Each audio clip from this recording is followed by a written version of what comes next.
Yang ketujuh. Perkara yang ketujuh daripada 20 perkara yang wajib kita ketahui dengan jalan tafsil. Yang wajib kita ketahui dengan jalan huraian. Satu persatu. Iaitu 20 perkara. Wujudnya, qidamnya, baqanya, mukhalafahnya, qiyamuhu binafsihnya, wahdaniyahnya, qudratnya, iradatnya, ilmunya, hayatnya, sama'nya, basarnya, kalamnya, kaunu, qadiran, muridan, aliman, hayyan, sami'an, basiran, mutakaliman. Kena tahu satu persatu. Ini dia panggil dengan jalan tafsil. Ya? Jadi kita sudah habis mentafsilkan wujud, qidam, baqa, mukhalafah, qiyamuhu binafsih dan wahdaniyah. Ya? Gitu. Lepas ini kita nak bahas pula yang ketujuh, iaitu al-qudrah. Apa makna qudrah? Artinya kuasa. Kuasa. Kuasa Allah Ta'ala. Jadi maknanya wajib kita sabitkan Allah Ta'ala ni kuasa. Maknanya sah pada akal Allah Ta'ala ni kuasa. Kerana kalau Allah Ta'ala tidak kuasa, nescaya tidak ada alam ini.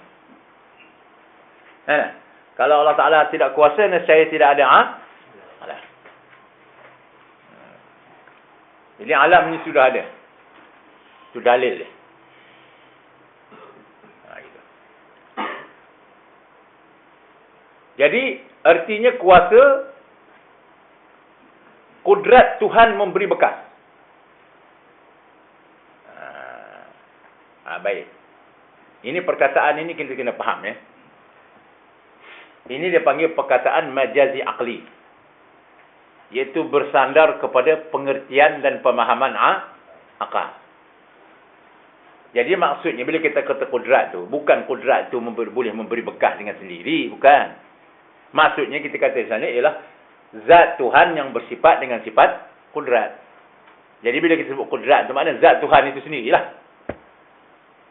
Nampak? Gitu. Jadi jangan sampai pula kita mengiktikadkan bahawa sifat itu lain, zat itu lain. Jangan sampai macam tu. Cuma dari segi bahasan, iaitu bersandar kepada pemahaman akal, maka perbahasannya kena bahaslah kudrat itu bersendirian. Tapi maksudnya bila kita sebut kudrat tu, sudah tentulah merujuk kepada zat yang sifat dengan sifat kudrat.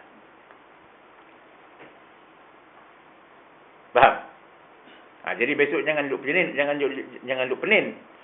Ya? Sebab di sini maknanya bila kita belajar sistem ini, ya, kita kena faham. Bukan kita bahas sifat tu lain, zat tu lain lah. Yang kita bahas sifat tu adalah sifat itu berdiri pada zat. Faham? Jadi maknanya bila kita bahas sifat, maknanya hakikatnya kita bahas zat itu sendiri.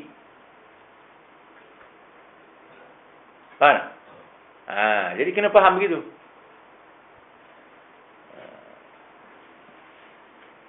Jadi kadang-kadang perkataan ini kita tengok ya. Kudrat artinya kuasa. Kuasa kudrat Tuhan memberi bekas. Nampak tak? Maksudnya zat Tuhan yang bersifat dengan kudrat itu memberi bekas. Gitu. Maksudnya bila kita sebut sifat itu zat lah. Kerana sifat itu berdiri pada zat. Dan sifat itu tidak boleh bercerai daripada zat.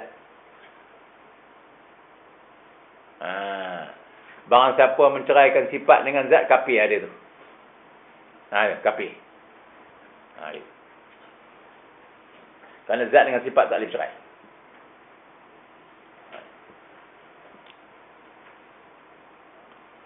Jadi ayat di sana artinya kuasa kudrat Tuhan memberi bekas pada mengadakan dan mentiadakan tiap-tiap suatu. Mengadakan dan mentiadakan. Gitu.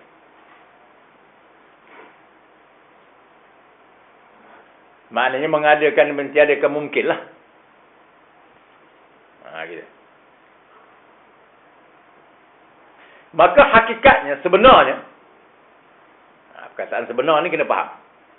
Ialah, apa dia? Sifat kudrat. Ialah sifat kudrat itu satu sifat yang qadim lagi azali, yang sabit berdiri pada zat Allah Ta'ala. Jadi zat Allah Ta'ala pun qadim lagi azali. Sifat pun qadim lagi azali. Apa makna qadim, apa makna azali? Maknanya tidak ada permulaan. Zat Allah Ta'ala pun tiada permulaan. Sifat Allah Ta'ala pun tiada permulaan. Gitu. Jadi, nak lagi ditekankan di sini supaya kita faham, bila kita bahas kudrat itu, maknanya kita bahas zat Tuhan itu sendirilah. Maknanya kita membahaskan zat Tuhan yang bersifat dengan sifat kudrat.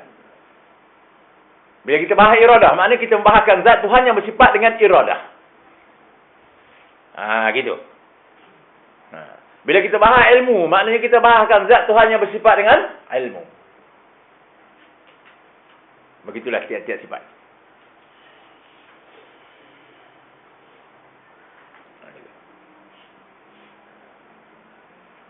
Jadi hakikatnya ialah sifat kudrat itu satu sifat yang qadim lagi azali, yang sabit berdiri pada zat Allah Ta'ala. Dengan dia, iaitu dengan sifat kudrat itu, mengadakan tiap-tiap yang ada dan mentiadakan tiap-tiap yang tiada. Bersetuju dengan iradah. Gitu. Sebab di sini maknanya dia tidak bersalahan dengan iradah.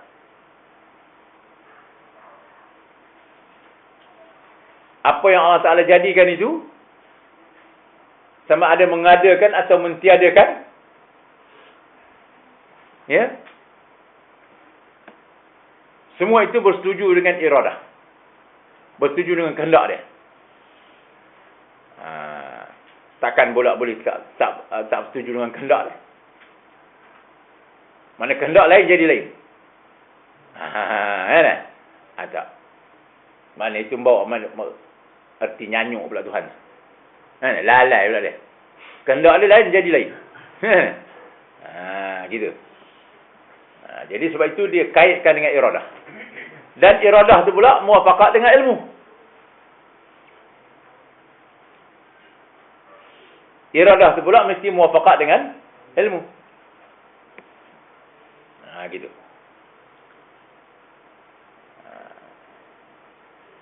Maknanya kudrat itu muafakat dengan iradah. Iradah itu muafakat dengan ilmu. Apa yang dalam ilmu Tuhan itu yang berlaku. Itu. Takkan boleh jadi pula Allah Ta'ala menjadikan sesuatu itu lain daripada ilmu dia. Gitu.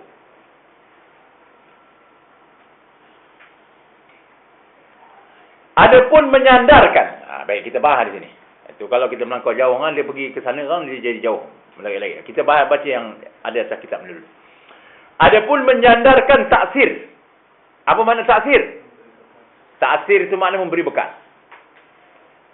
Sebab apa? Kudrat ini dia panggil sifat takluk. Ya. Dia sifat takluk ni ada 6. Kudrat, iradat, ilmu, sama', basar, kalam. Itu sifat takluk. 6. Gitu. Apa makna takluk? Takluk ni maknanya selain daripada sifat itu berdiri pada zat, sifat itu juga melampau kepada yang lain. Dia yang nak faham ni supaya macam ni lah, buat cerita takluk ni. Takluk ni maknanya supaya British, takluk Melaya lah macam mana. Senang faham. Selain daripada perintah British dengan sistem dia, dia juga perintah Malaysia dengan sistem dia. Takluk ni maknanya selain daripada sifat tu maujud pada zat, sifat tu juga melampau kepada yang lain. Jadi, seumpama contohnya dalam konteks sifat kudrat ni, maknanya selain daripada kudrat itu adalah sifat Allah Ta'ala, kudrat itu juga melampau kepada sekalian mungkin. Iaitu mengadakan dan mentiadakan. Mana selain daripada sifat itu sifat Allah Ta'ala, sifat kudrat itu sifat Allah Ta'ala, sifat itu juga melampau kepada sekalian mungkin. Nampak? Itu dipanggil takluk.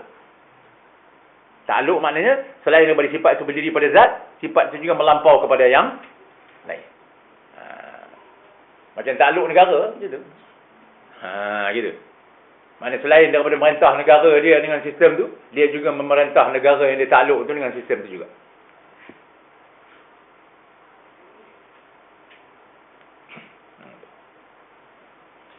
Jadi dia nak bahas sini, ada pun menyandarkan. Makna menyandarkan cakap, sandar cakap. Ya? Maksudnya menyandarkan perkataan, menyandarkan percakapan. Ini kena faham ni. Ya?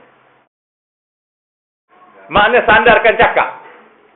Menyandarkan taksir. Iaitu memberi bekas itu kepada kudrat. Itu dia panggil majazi aqli.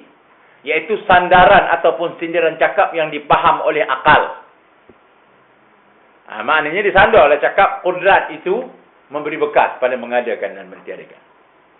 Sandar cakap. Tapi sebenarnya maksud itu bukan sifat itu memberi bekas dengan sendiri.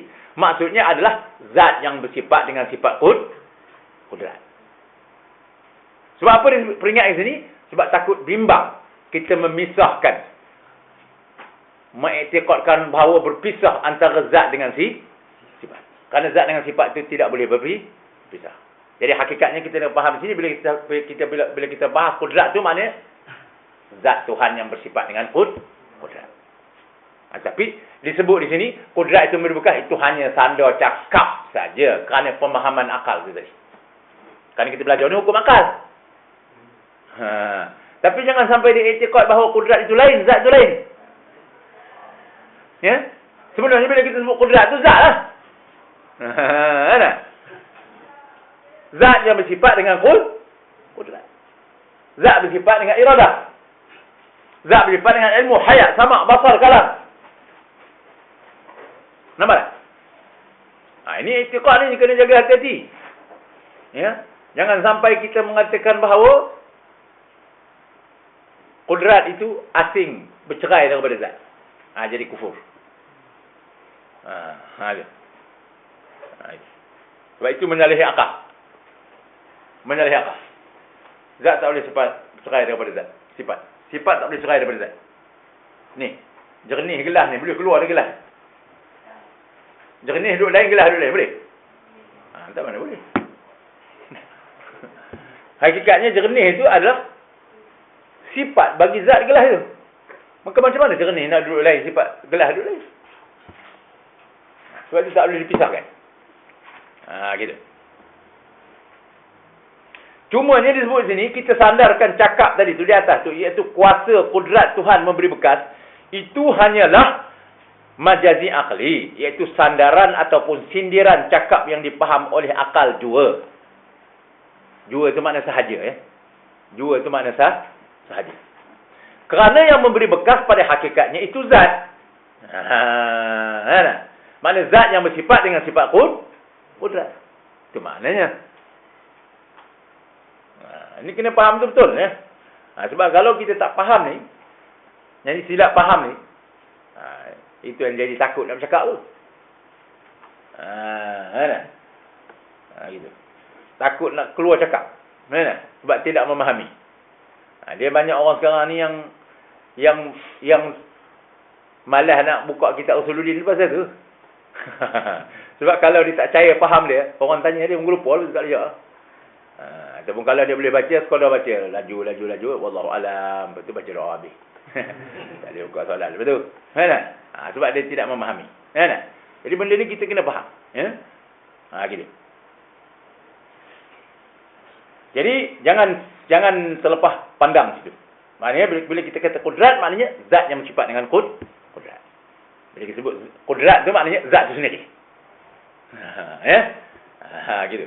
Tapi disebut di sini memberi bekas. Kudrat itu apa tu? Kuasa kudrat Tuhan memberi bekas. Itu hanya sandar cakap saja. Sebenarnya maksud kita ialah zat. Bukan kudrat itu boleh memberi bekas dengan sendiri.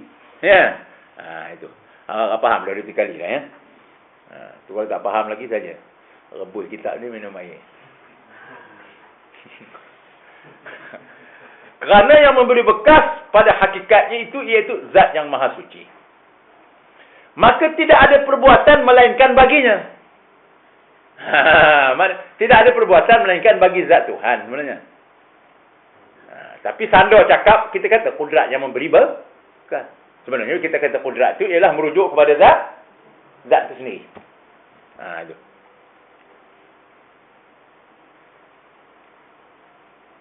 Demikianlah yang telah disebut oleh ulama muhakkikin. Mudah-mudahan kita ni jadi muhakkikin. Jangan haji usuluddin saja. Dia kena tahqiq. Tapi jalan tahqiq tu kena betul lah. Jangan sampai tahqiq benda yang yang tidak muafiqul lil haq. Seperti tahqiq katanya dirinya Tuhan. Ini kafir aja dia. Nak tahqiq sini kena betul lah. Biar tahqiq benda yang betul. Maknanya gitu. Biar benda tahqiq tu biar muafiqul lil haq. Biar berbetulan faham tu dengan hakikat yang sebenar. Jadi ulama muhakkikin begitu. Maknanya orang yang tahqiq betul faham, dia kata macam mana? Gitu. Zat Tuhan yang memberi bekas. Zat Tuhan yang melihat. Tuhan melihat dengan zat. Tuhan kudrat dengan zat. Tuhan mendengar dengan zat. Tuhan berkata-kata dengan zat. Gitu. Kerana hakikatnya bila kita kata kalam, kudrat, iradat, ilmu, hayat, sama' basar itu ialah zat itu sendiri. Bukan lain. Jangan sampai ke lain ya.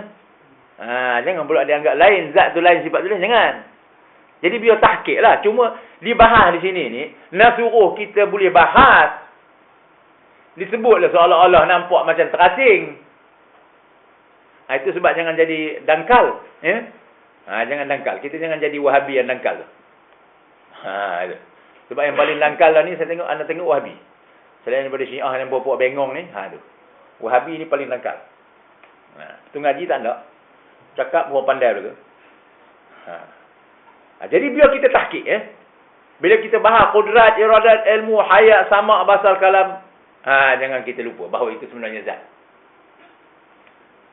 Jadi tidak timbul soal terasing, terpisah antara zat dengan sifat. Gitu.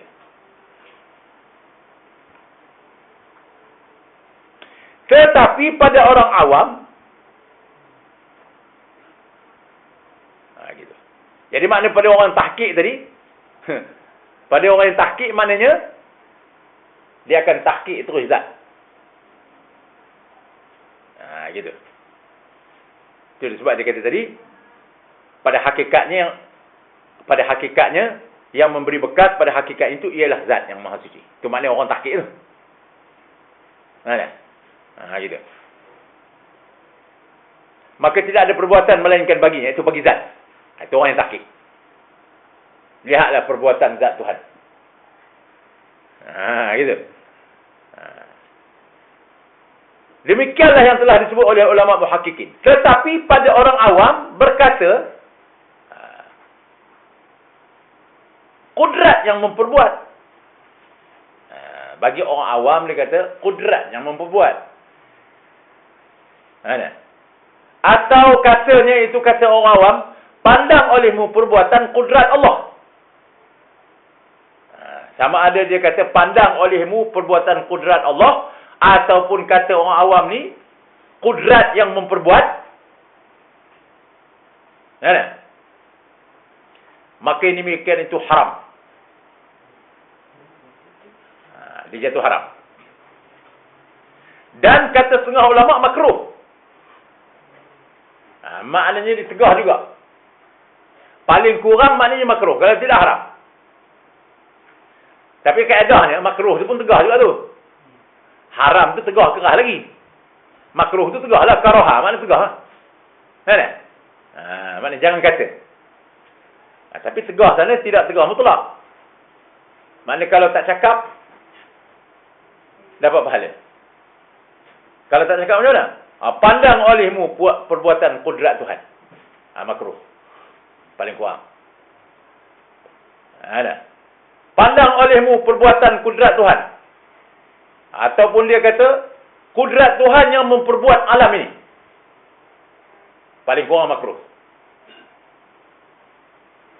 Setengah ulama kata haram. Jadi makruh haram ni selama ia tidak beriktikad kudrat yang memberi bekah dengan sendiri. Adapun kalau dia mengiktikadkan kudrat memberi bekah dengan sendiri, nescaya jadi kafir dia. Itu orang kafir sungguh. Maknanya di sini kudrat itu tidak bercerai dengan zat. Faham? Yang kita kata kudrat itu ialah zat itu sendiri. Tetapi dalam konteks perbahasan ilmu usuluddin, kita sebutlah kudrat. Tapi jangan sampai kita mengiktikadkan kudrat itu lain, zat itu lain. Sebenarnya yang kita kata kudrat itu zat lah. Zat Tuhan yang bersifat dengan sifat kudrat. Itu maksud dia di sini. Jadi biar kita jadi muhakkikin lah. Biar kita tahqiq faham. Biar kita tahqiq faham. Jangan pula dikata sifat itu boleh cerai dengan zat. Maksudnya kat sini ni jadikan sifat tu sajalah. Maksudnya kat sini ni jadikan sifat tu saja. Maknanya di sana itu, maknanya orang yang mengatakan, orang awam lah. Tapi kita jangan masuklah situ. Maknanya dia kata, lihat olehmu perbuatan kudrat Tuhan. Ataupun dia kata, alam ini kudrat Tuhan lah yang memperbuat. Makna perkataan macam ni membawa kepada paling kurang makruh kalau tidak jadi haram. Maknanya cegah tu. Makruh pun tegah sebenarnya. Haram pun tegah tu. Itu pun kalau dia cakap macam itu tu, yang jadi haram atau makruh tu, kalau dia tidak mengiktikadkan kudrat itu memberi bekah dengan sendiri. Maknanya apa dia? Maknanya dia tidak mengiktikadkan sifat itu bercerai dengan zat. Kalau dia iktikadnya sifat itu bercerai dengan zat, jadi kafir dia. Itu maknanya. Sebab dia membawa maksud di situ. Mungkin membawa maksud. Dia kata, lihat olehmu perbuatan kudrat Tuhan. Ya tak? Boleh membawa maksud bercerai sifat dengan zat. Maknanya Ustaz, kalau kita kata Allah menjadikan alam ni dengan kuasanya. Maknanya sekali sifat dia dengan zat dia sekali untuk jadikan alam ni. Yalah, mana kita kata Allah tu tak salah. Tapi maksudnya kita di sana, itu yang sebenarlah. Kalau dia sebut Allah tu merujuk kepada zat Tuhan. Tapi dalam konteks di sini, kita sebut kudrat tu pun merujuk kepada Allah tu juga. Tetapi perkataan itu boleh membawa kepada kekeliruan. Sebab itu dia kata paling kurang makruh kalau tidak haram. Itu pun yang jadi makruh atau haram tu selama dia tidak mengiktikadkan bercerai sifat dengan zat. Kalau dia iktikadnya bercerai sifat itu, kudrat itu dengan zat, jadi kafir.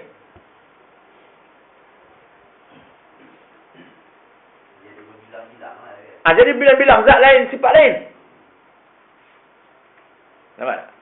Tetapi kalau tak iktikad pun jadi haram atau makruh. Kalau dia iktikad jadi kafir.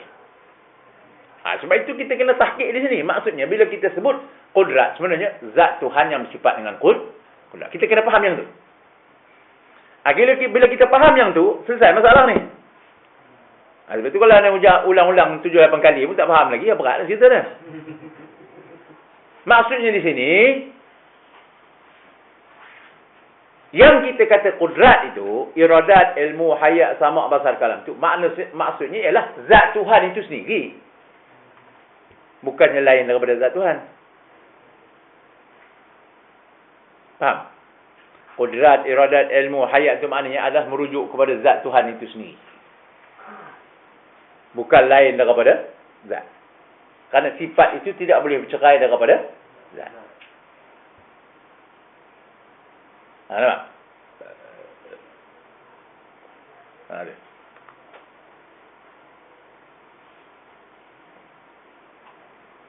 Adapun jika ia mengiktikad kudrat yang memberi bekah dengan sendiri, maknanya berpisah daripada zat, nescaya jadi kafir dia. Gitu. Ni kafir ni maknanya kufur i'tiqad lah. Nak hukum tak boleh. Maksudnya di sini, jaga-jagalah jangan jadi sampai macam tu. Bukan hukum manusia awam ni. Ni hukum i'tiqad tu dengan Allah Ta'ala. Gitu. Ada pun manusia awam ni mana dia nampak benda tu. Maksudnya kena jaga supaya kita jangan sampai jadi beriktikad macam tu. Sebab nanti dengan Allah Ta'ala tu tak beres jadi. Faham? Jadi ni hukum iktiqad dalam hati tu antara orang tu, individu tu dengan Allah Ta'ala. Mana tak beres?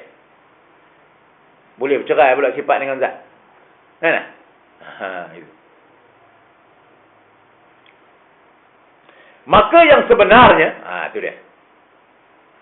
Ialah Tuhan yang bersifat qudrat. Nampak tak? Tuhan yang bersifat iradah. Tuhan yang bersifat ilmu. Tuhan yang bersifat hayat, sama, basar, kalam. Bukannya Tuhan lain, sifat qudrat lain, bukan. Bukannya Tuhan lain, sifat iradah lain. Tak. Bukannya Tuhan lain, sifat ilmu lain. Tak. Bila kita sebut ilmu tu Tuhan lah. Bila kita sebut qudrat tu Tuhan lah. Tuhan sifat qudrat. Kerana sifat itu tidak boleh bercerai daripada zat Tuhan. Kerana sifat itu sifat zat. Jadi maknanya bila kita sebut sifat itu ialah merujuk kepada zat itu sendiri.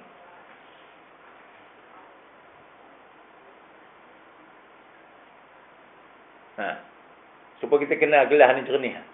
Bila kita sebut jernih, merujuk kepada gelah. Mana boleh jernih duduk lain, gelah duduk lain.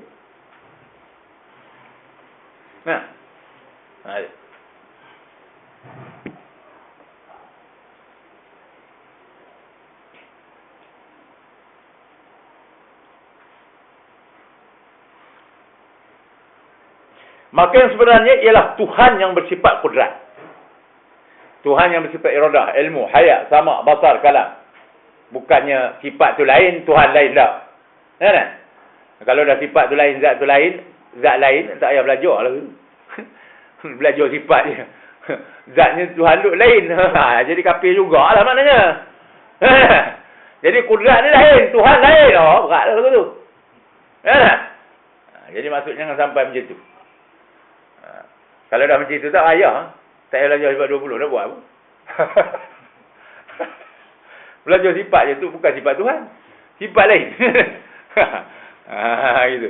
Jadi jangan dipisah antara sifat dengan zat.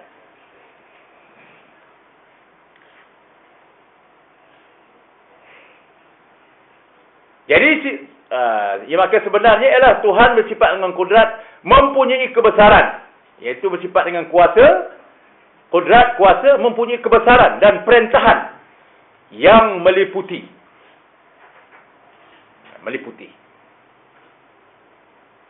Tak ada kata sebahagian saja. Tak ada kata separuh saja. Tak. Meliputi semua sekali.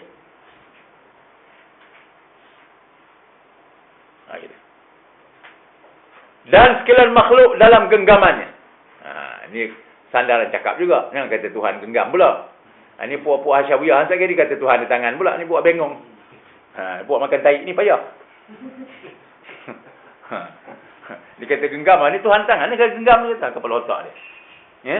Jadi maknanya jangan jadi bodoh macam tu. Lah ni banyak ni puak bodoh ni. Lepas tu nak bertengkar dengan orang.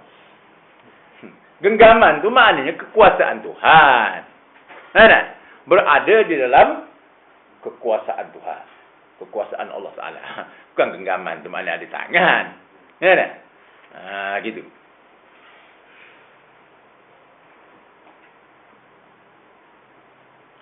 Ini tu pun payah sangat nak faham. Allah kebenak ni pun. Yadullah fawqa aydihim. Dia kata Tuhan ada tangan. Aduh benak. Benak apa begitu kali?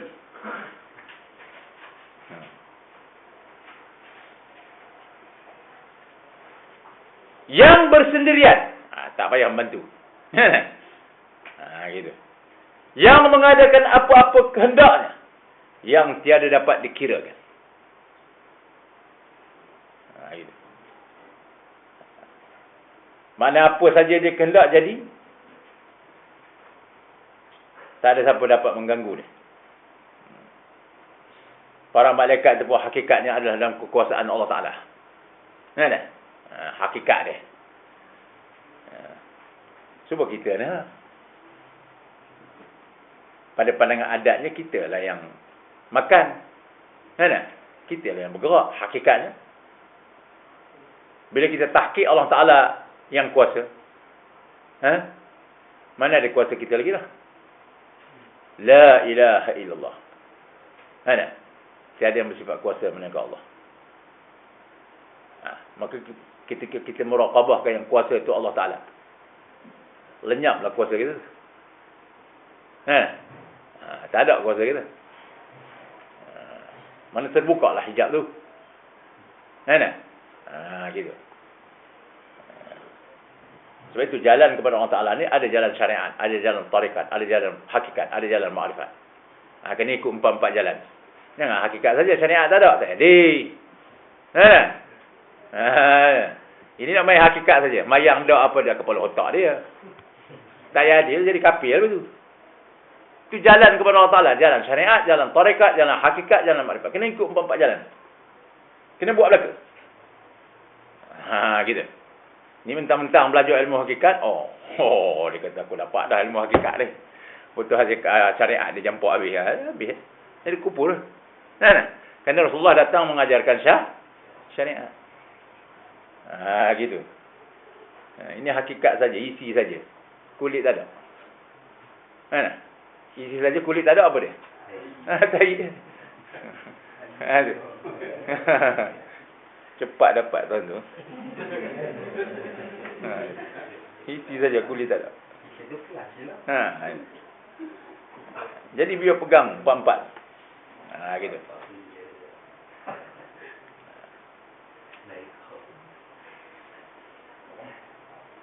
Ini nak cerita belajar tinggi sangat. Hakikat itu, hakikat ini. Memang duduk melerit-lerit. Lalah dengan aku diri dia Tuhan dulu. Habis. Punah. Jumpa makam neraka jahanam. Itu. Makam ahli neraka. Itu dia. Dia tak sedar. Yang Rasulullah ajar bukan macam itu.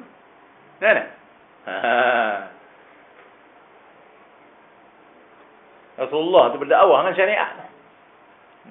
Membawa syariat. Dia menyeru itu kepada syariat. Tak ada syariat, tak ada syiar. Apa benda? Luah semua Tuhan belaka. Apa benda dia jadi? Dia tak semayang pun Tuhan, tak puasa pun Tuhan. Berat dia kata. Berat dia kata ni. Sesat teruk. Teruk dia raya pin lagi tu. Gitu. Tapi lah ni ada yang 2 kali 5 yapin ni. Duk merapu-rapu. Ada semua politik. Kata ayat Quran politik. Allah. Jadi kufur dia. Murtad dia cakap. Orang kata ayat Quran politik semua. Kafir dia. Bukan Islam. Yahudi. Gitu. Dia asal agama ni tauhid kan politik. Itu orang cakap macam tu bukan orang Islam. Orang kafir. Itu jangan. Tidak harus dia dengar cakap. Cakap Yahudi. Bahasa Yahudi. Sebab dia kalau orang beragama dia tidak cakap macam ni. Ayat Islam, ayat Al-Quran semua politik. Kepala otak dia. Dia ambil mana dia ayat? Politik tu sendiri Yahudi buat.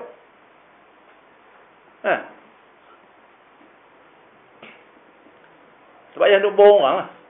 Bukan orang semua boleh dibohong. Itu. Cerita temberang masuk neraka jahanam lagi.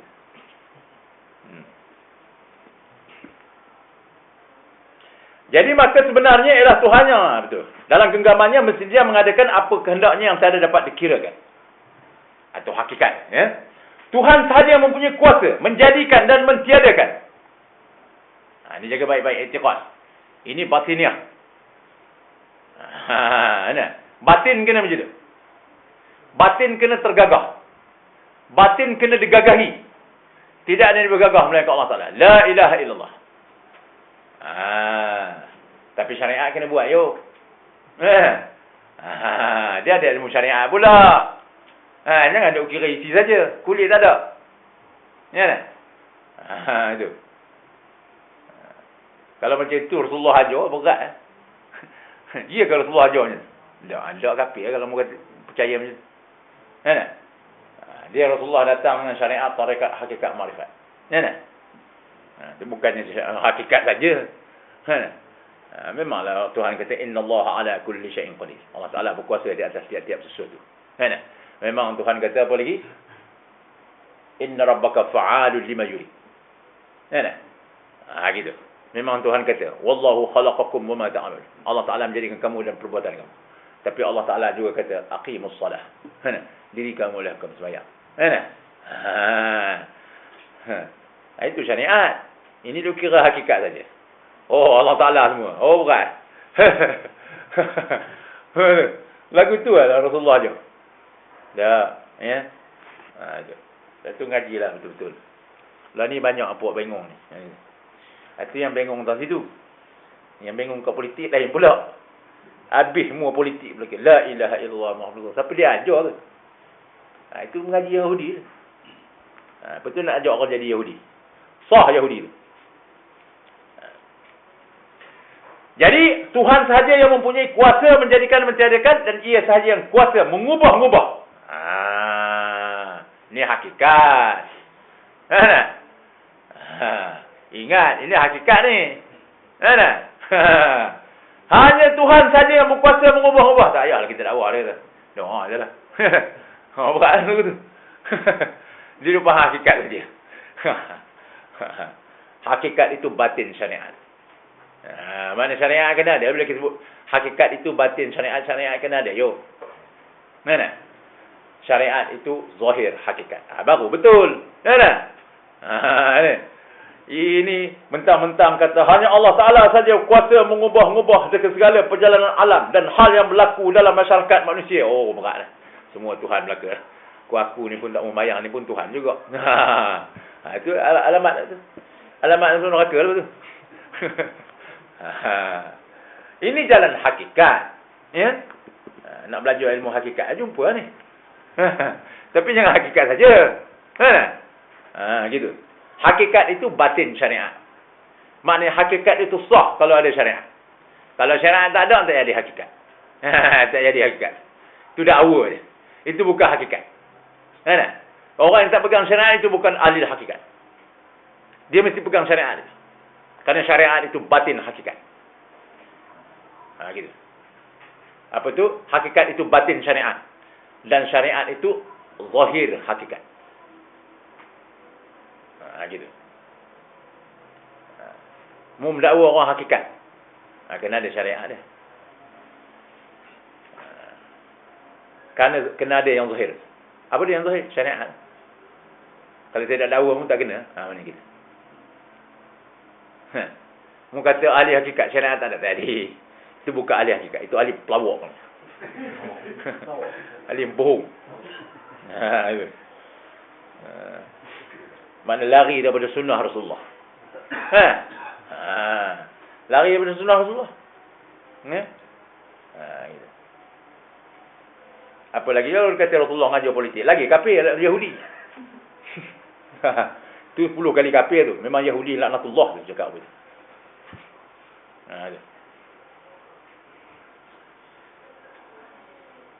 Sebab Rasulullah dia mendakwah manusia kepada mentauhidkan Allah Ta'ala. Beriman kepada ketuhanan Allah Ta'ala.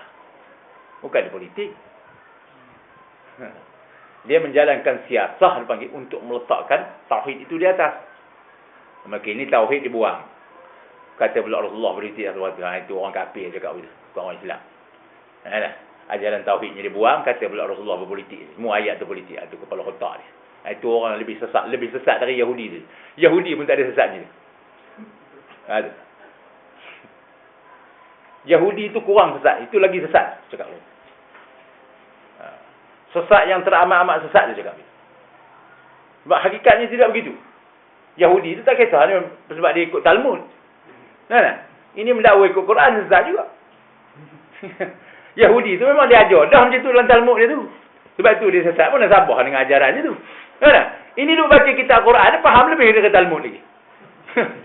Tak sesat dari Yahudi tu. Wah, ni tak boleh sakit sebenarnya. Ya. Gitu. Dia gali lubang kubur di sini. Tak lama dia masuk kubang. Betul. Jadi hanya Allah Ta'ala yang berkuasa mengubah-ubah dalam perjalanan umat manusia ni, hal yang berlaku dalam masyarakat manusia kerana perintahannya meliputi dan sekalian makhluk dalam genggamannya. Lagi sekali. Yang kata Tuhan di tangan. Sekalipun, walaupun pada pandangan mata, pada zahirnya manusia yang melakukan, ya, zahirnya nampak manusia yang buat. Zahirnya nampak manusia yang kufur. Zahirnya nampak manusia yang sembah berhala. Tak? Zahirnya nampak manusia yang buat maksiat. Tak? Tapi hakikatnya itu semua perbuatan Allah Subhanahu Wa Taala. Wallahu khalaqakum wa ma ta'malun. Habis tak salah orang sembah berhala tadi tu. Tak. Allah Ta'ala tak suruh tu. Ada orang Ta'ala suruh sembah berhala? Tak suruh.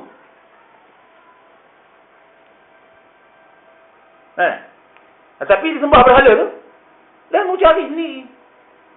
Allah Ta'ala izin sembah berhala. Tapi dia tidak redha. Daripada segi kudrat dia izin. Bukan izin daripada syariat bukan. Izin daripada segi kudrat dia izin. Dah mau pilih cara macam tu. Tapi dia bersama syariat tak lulus. Tidak berserta dengan redha dia. Itu kena faham. Bukan izin tu maknanya boleh, bukan. Allah Ta'ala izin belaka, nak bunuh orang izin. Izin daripada segi kudrat dia, ya. Man zal ladzi yashfa'u indahu illa bi'izni. Tapi tidak dengan redha dia, kan dia tak suruh benda tu. Dia ada suruh bunuh orang. Dia ada suruh sembah batu, kayu, ada? Tak ada. Amanah dia tidak redha. Dia izin tapi dia tidak redha. Ini pelik ni. Sebab Allah Ta'ala tu mukhalafah. Memang pelik. Tidak serupa dengan makhluk. Sebab dia mukhalafah. Sebab tu kena faham mukhalafah tu. Jangan kata Tuhan ada kaki, ada tangan. Jadi kafir lebih tu. Allah Ta'ala mukhalafah. Kalau dia sayang orang tu, dia bagi bala. Tak mukhalafah. Kalau kita sayang, bagi duit. Bagi rezeki banyak-banyak. Ini tak sayang, bagi bala. Sebab dia mukhalafah tu hulil. Kalau dia marah, dia bagi rezeki banyak-banyak. Ambil sampai mu sesat. Dia bagi banyak-banyak. Maknanya dengan rezeki itu dia boleh sesat. Macam Fir'aun, macam Namrud. Gitu. Gitu. Sebab apa? Sebab dia mukhalafah. Dia tidak serupa dengan makhluk. Gitu. Makhluk ni, kita ni, kalau tak sesuai dengan kita, jangan ingatlah. Nak ajak minum pun tak. Kalau jumpa di kedai, buat tak nampak. Allah Ta'ala, orang engkar dengan dia kafir, dia bagi rezeki banyak habis. Nak kamu ambil banyak. Sebab apa? Sebab dia mukhalafah. Dia tak serupa kita. Gitu. Rezeki dia bagi semua. Pada orang kafir dia bagi. Padahal kalau kita kafir, Allah Ta'ala dia bagi tahu wa ma min dabbatin fil ardi illa 'ala Allah rizquha. Tidak ada makhluk yang melata atas muka bumi ini melainkan Allah Ta'ala bagi rezeki. Wa imma orang kafir sekali. Patutnya dah diingkar Allah Ta'ala tak payah bagi rezeki. Tapi Allah Ta'ala lambat rezeki tu. Mu makanlah apa ke babi ke apa makan tu. Sebab Allah Ta'ala ni mukhalafah. Sebab itu kena ngaji mukhalafah tu. Jangan duk kata Tuhan ada kaki ada tangan jadi kafir tu. Sebab Allah Ta'ala ni memang mukhalafah sungguh. Dia tidak serupa kita. Tu. Kalau dia sayang orang tu, dia baginya susah. Ya tak? Dia nak menarik hamba tu kepada sisi dia. Contohnya macam kalau sakit lah susah. Allah susah. Ingat pula Allah tu. Kalau sakit Allah, sakit baru ingat Allah. Kalau dia senang, kau main tak ingat Allah. Pap, karaoke. Habis hidup, habis sendi-sendi. Kalau dah sakit tu, Allah sakitnya, Allah susahnya. Ingat tu lah. Ingat Allah. Tidak, tak ingat. Nampak tak? Mana Allah Ta'ala bagi bala tu nak suruh, dia nak narik hamba tu kepada sisi dia. Itu cerita dia. Itu. Sebab Allah Ta'ala tu mukhalafah.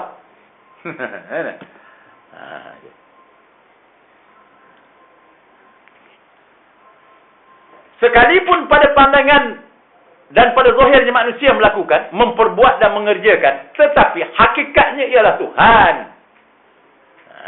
Hakikatnya Tuhan. Tapi Tuhan ni tidak akan ditanya apa yang dia buat. Tapi kamu akan ditanya apa kamu buat. Itu pula penyakit dia. Jangan pula tanya. La yus'alu amma yaf'alu wa hum yus'alun. Allah Ta'ala tidak akan ditanya. Dengan sebab itu kita jangan tanya. Kenapa Tuhan jadikan orang kafir sembah berhala? Jangan tanya benda tu, tak ada. Tanya dia, kenapa sembah berhala? Tanya orang sembah tu. Betul. Dia kita tanya Allah Ta'ala. Kenapa Allah Ta'ala jadi orang sembah berhala? Dia kita tanya tu, tak ada. Itu biadab. Tak payah tanya Allah Ta'ala. Kita tanya orang tu, kenapa sembah benda ni? Benda ni tak boleh cakap, tak boleh fikir. Mu yang buat, tak boleh bergerak. Mu yang buat ni lebih baik daripada dia. Bercakap je. Jangan tanya kenapa Allah Ta'ala jadi orang sembah berhala. Tak. Ya. Tanya orang tu, yang sembah tu. Gitu. Supa je kalau tak semayang. Jangan tanya kenapa Allah Ta'ala jadikan aku tak semayang. Tanya kamu, kenapa kamu tak semayang? Kenapa kamu malas semayang? Betul. Mu tak tahu ke semayang yang wajib? Kamu tak tahu ke ini suruh Allah Ta'ala? Mu tak dengar ke Tuhan kata aqimus salah? Baru betul. Ini tanya kenapa Allah Ta'ala jadikan aku malas. Senang cakap. Tuhan tidak akan ditanya apa yang dia buat. Dengan sebab itu kita jangan tanya dia. Tanya kita. Kita tu nak jadi makhluk hamba Allah. Kena jadi hamba syaitan. Tanya situ dulu. Itu. Itulah ayat tadi. Allah Ta'ala tidak akan ditanya apa yang dia buat. Tapi kamu tu akan tanya kamu apa pun buat. Dia betul tanya lah dulu. Sebelum orang tanya lalu bang kubur, tanya diri sendiri dulu. Tanya diri sendiri dulu. Itu. Ini pergi tanya Allah Ta'ala. Kenapa Allah Ta'ala jadikan aku malas? Kenapa Allah Ta'ala jadikan aku jahil? Kenapa Allah Ta'ala jadikan aku maksiat? Kenapa Allah Ta'ala jadikan orang kafir? Dia tanya Allah Ta'ala. Beratlah dia. Gitu.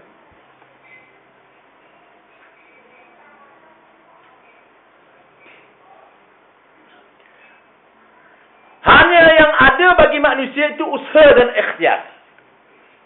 Itu pun tidak boleh memberi bekas. Maknanya usaha ikhtiar tu kita kena i'tiqad. Kita kena i'tiqadkan bahawa usaha ikhtiar tu tidak boleh memberi bekas. Tapi jangan dinafi usaha ikhtiar tu, jangan. Jangan dinafi. Usaha ikhtiar tu memang kena datang daripada kita. Nampak tak? Kena kita buat. Maknanya kena kita buat. Gitu. Tetapi kita kena i'tiqadkan pula usaha ikhtiar tu tidak boleh memberi bekas. Tidak boleh memberi kesan maknanya. Tapi kena buat.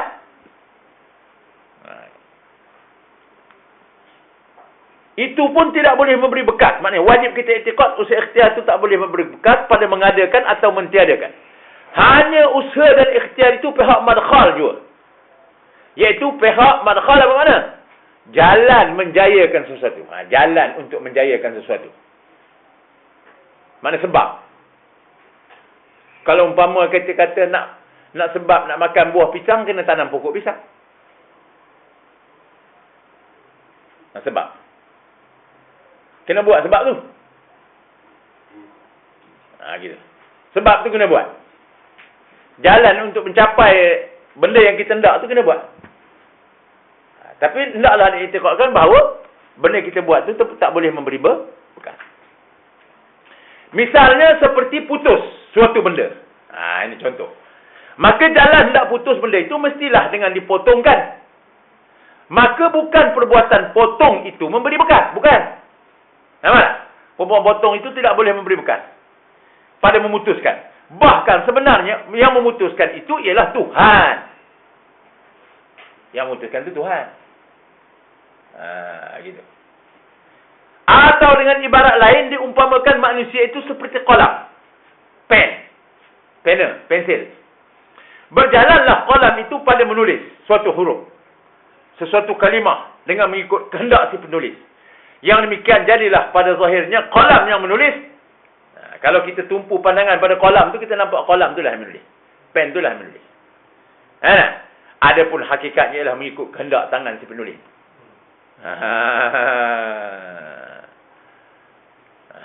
Tu. Tu sampailah ilmu hakikat tu. Tapi jangan hakikat saja. Jangan dakwa saja hakikat. Ada? Gitu. Dia kena ada syariatnya usul hakikat tu. Ada? Kalau tidak jadi tayyib. Gitu. Hakikatnya adalah mengikut kehendak tangan si penulis. Artinya penulis hakiki ialah Allah Ta'ala. Penulis hakiki Allah Ta'ala. Itu hakikat. Itu dipandang daripada sudut hakikat. Memang segala hakikatnya semua datang daripada Allah Ta'ala. Kalau jazam hakikatnya habislah. Punah habis agama dulu tu. Kalau tidak berpegang kepada syariat. Gitu. Tapi naklah kita faham bahawa hakikat itu batin syariat. Bila kita sebut hakikat itu batin syariat, hakikat pandang macam ni tapi syariat kena buat, kena laksana. Syariat kena pegang, kena belajar syariat. Kena belajar fiqh, kena belajar suruh sarah tegah Allah Taala. Kena ikut. Kerana syariat itu zahir hakikat. Jadi sahnya hakikat tadi kalau ada syariat. Kalau syariatnya tak ada, jadi. Gitu. Itu bukan tok wali yang panggil, tok wolo.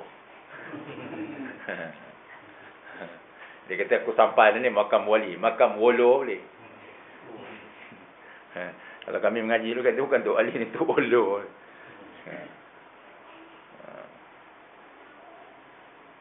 Maka i'tiqad dan kepercayaan manusia dalam perkara yang berbagai-bagai fikiran. Dalam perkara ini, maknanya dalam perkara mana? Dalam perkara beriman dengan kodrat Tuhan. Sebab kita bahas ni sebab kodrat ni. Ya? Ini jaga baik-baik. Kita akan bahas Qadariyah, Jabariyah. Dan Ahli Sunnah wal Jamaah. Gitu. Maka i'tiqad dan kepercayaan manusia dalam perkara ini berbagai-bagai fikiran dan pahaman. Seterusnya membawa berbagai-bagai kepercayaan dan i'tiqad. Maknanya dalam bab kodrat Tuhan. Jaga baik-baik, kena hati-hati. Kadang-kadang jadi Qadariyah, kadang-kadang jadi Jabariyah. Ini semua puak sesat. Maka orang yang tidak boleh membezakan antara Qadariyah dengan Jabariyah dengan Ahlus Sunnah wal Jamaah, maka sesatlah dia. Bila dia tak kenal Qadariyah macam mana, dia jadi Qadariyah dulu. Bila dia tidak kenal Jabariyah macam mana, dia jadi Jabariyah dulu. Sebab itu, yang batil ni pun kita kena tahu. Supaya kita tidak terperangkap yang batil itu. Itu kaedah syarak. Jangan nak belajar. Ni ada puak-puak bengong ni. Bengong lagi. Benar tak? Dia kata buat apa nak belajar sifat Tuhan yang mustahil. Itu bukan sifat Tuhan. Sifat Tuhan tak ada. Itu sifat Tuhan baharu. Benar tak? Itu tak payahlah. Itu bukan sifat Tuhan. Memanglah itu bukan sifat Tuhan. Tapi kena tahu supaya kamu tidak mengiktikadkan Tuhan itu baharu. Tuhan itu binasa. Benar tak? Tuhan itu berbilang-bilang. Jadi kena tahulah yang mustahil tu. Tuhan itu mukhalafah. Barulah tidak mahu mengiktikadkan Tuhan itu serupa dengan makhluk. Ini dia kata Tuhan ada kaki, ada tangan. Sebab tak belajar mukhalafah. Itulah jawapan. Tu dah nampak dah bukti. Orang tu mengatakan sifat 20 tak ada belajar, memang dia kena dulu. Memang dia kena penyakit. Penyakit mujassimah dia. Virus mujassimah. Tuhan ni mesti ada badan, ada kaki, ada tangan, ada mata, ada tengkuk semua. Itu. Kalau nak hujah dengan ilmu ni senang. Suruh bilang satu-satu daripada ujung kaki apa ujung rambut kalau ada semua. Mana ayat-ayat? Tunjuk. Cuping telinga, bulu kening, kelopak mata. Tunjuk mana ayat? Allah Ta'ala ada misal lubang hidung kiri macam mana ayat, lubang hidung kanan macam mana, bulu kening macam mana, tanya dia. Cuping telinga dia macam mana, tanya. Ada berapa macam tu. Kepala kotak dia apa. Ni puak-puak bodoh ni. Bodoh yang teramat bodoh. Itu. Sebab itu ayat-ayat itu dia tidak membawa makna anggota sebenarnya. Sebab itu ulama kata kena takwil, tapi dah bodoh sombong ni. Bodoh dan sombong. Itu. Udahlah bodoh sombong pula. Udahlah sombong bodoh pula. Itu masalah dia. Itu. Double barrel lagi. Dua kali. Dua kali tindih. Itu. Sebenarnya ayat-ayat itu bukan membawa makna anggota. Tapi berkerah juga nak kata ada anggota. Itu. Lepas tu kalau nak senang hujahnya, kamu bilang satu-satu. Daripada ujung kepala sampai ujung kaki. Mana ayat? Mana hadis? Mana? kelopak mata, bulu kening, lubang hidung, bibir atas, bibir bawah, gigi berapa batang, anak tekak ada berapa, usuh dia berapa panjang, bilang. Mana ayat? Mana? Dah, merapu-rapu. Tu. Jadi ulama dah tahu dah, kaji dah benda tu, panggil ulama. Sebab tu Rasulullah kata, innal ulama warasatul anbiya. Itu. Dia dah tahu dah benda tu. Maknanya memanglah ulama tu tidak maksum, tapi bila Rasulullah dah kata ulama tu pewaris Nabi, maknanya kita ikut ulama tu, maknanya kita ikut Nabi lah tu. Sebab dah ada jaminan daripada Rasulullah. Gitu. Jadi ulama ni mana orang yang ada ilmu.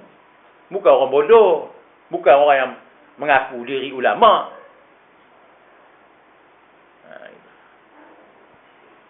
Jadi jaga baik-baik ya.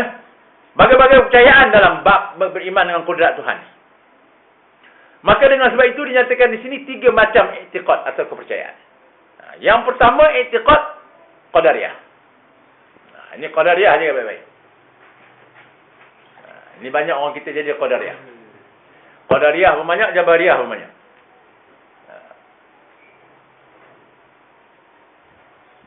Yang pertama qadariyah. Perkataan qadariyah itu nisbah kepada kudrat. Jadi perkataan kudrat sebenarnya. Kenapa dia panggil kudrat? Maksudnya ialah barang siapa. Tak kira siapa-siapa. Ya tak? Gitu. Barang siapa beriktikad, segala perbuatan yang dilakukan manusia itu sama ada baik atau jahat, semuanya terbit daripada usaha dan ikhtiar manusia itu sendiri. Sedikit pun tidak bersangkut paut dengan kuasa Tuhan lagi. Ini dia panggil qadariyah. Misalnya dia kata apa? Oh, Tuhan ni dah jadikan aku pandai. Maka aku boleh tentukan sendiri lah. Maka Tuhan tak boleh halang. Tuhan dah jadikan aku ni ada tenaga. Boleh buat. Boleh tentukan sendiri. Maka tak ada sangkut paut lagi dengan Tuhan. Jadi seolah-olah maknanya Tuhan tak boleh menghalang dia. Ini cara orang qadariyah. Ini cara beriman qadariyah. Ini bukan orang kafir. Itu bukan maknanya orang kita ni yang di kalangan orang Islam. Gitu. Itu yang Rasulullah kata akan berpecah umatku kepada 73 golongan. Gitu.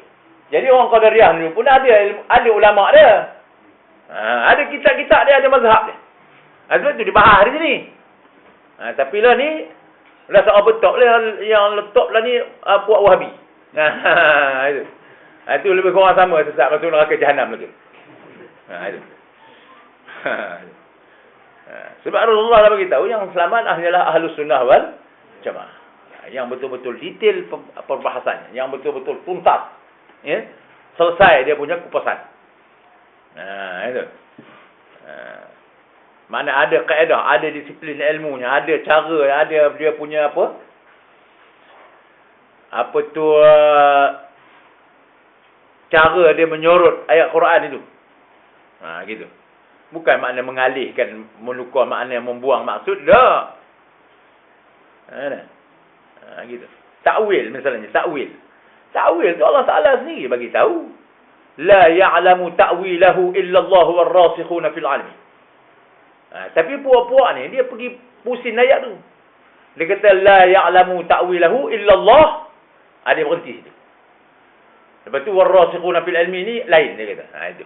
Padahalnya dia tidak masuk gitu. La ya'lamu ta'wilahu illa Allah war-rasikhuna fil 'ilmi. Itu cara yang dihuraikan ulama. Gitu. Maknanya tidak ada yang mengetahui ta'wil ayat-ayat mutasyabihat itu melainkan Allah Ta'ala dan orang-orang rasih dalam ilmu. Gitu.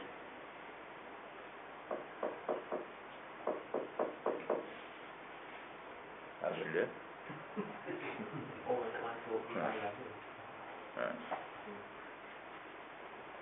Jadi maknanya orang yang beranggapan bahawa Tuhan sudah jadi kudrat pada dia. Dah jadi dia punya kebijaksanaan. Maka dia boleh menentu sendiri. Tak ada sangkut paut dengan Tuhan. Ini dia panggil qadariyah.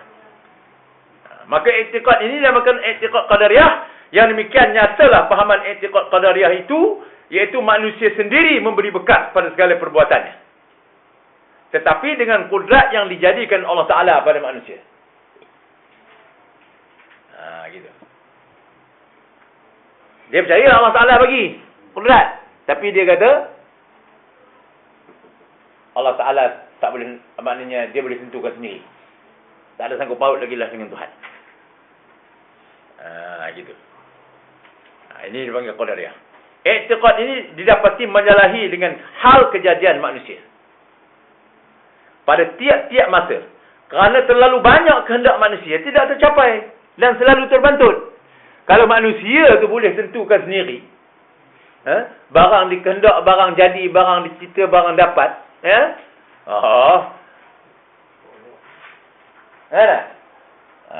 Betul lah benda tu. Tapi dah. Gitu. Dah. Ada benda yang kita tak dapat. Itu menunjukkan ada kuasa yang boleh menghalang kehendak kita. Kiranya manusia ada berkuasa yang bersendirian, seperti mana didakwa oleh buat Qadariyah ni, boleh menentukan sendiri. Saya tidak ada siapa manusia yang mahu hidup dalam sengsara. Semua nak senang pula ke? Tapi tak dapat. Hidup miskin, sakit, tidak maju. Gitu. Bahkan semua hendak hidup senang, lenang, kaya raya. Kalau boleh manusia menentukan sendiri, nak kaya boleh dapat kaya. Nak senang boleh dapat senang. Tapi hakikatnya tidak begitu. Sebab itu dakwa ni tidak betul lah. Katakan manusia boleh menentukan sendiri. Tak betul. Bahkan kita ni semua adalah dalam genggaman kekuasaan Allah Subhanahu Wa Taala. Depan besok kita akan bahas dalam sifat ta'aluk sana. Dia ada ta'aluk suluhi qadim. Ada ta'aluk tanjizi hadis. Ada ta'aluk qabdah. Bila kita belajar tu besok tu, terungkai dah semua. Oh, rupanya ni dia. Kita nampak. Ini main beriman borong je. Kudrat, dengar kudrat. Oh, bukan main warak punya. Bukan main warak punya. Udah kuasa Tuhan. Sedap ke. Kalau orang nak pilih menantu, dia kata, warak menantu aku ni. Padahal je bodoh ke warak. Gitu. Dah tahulah.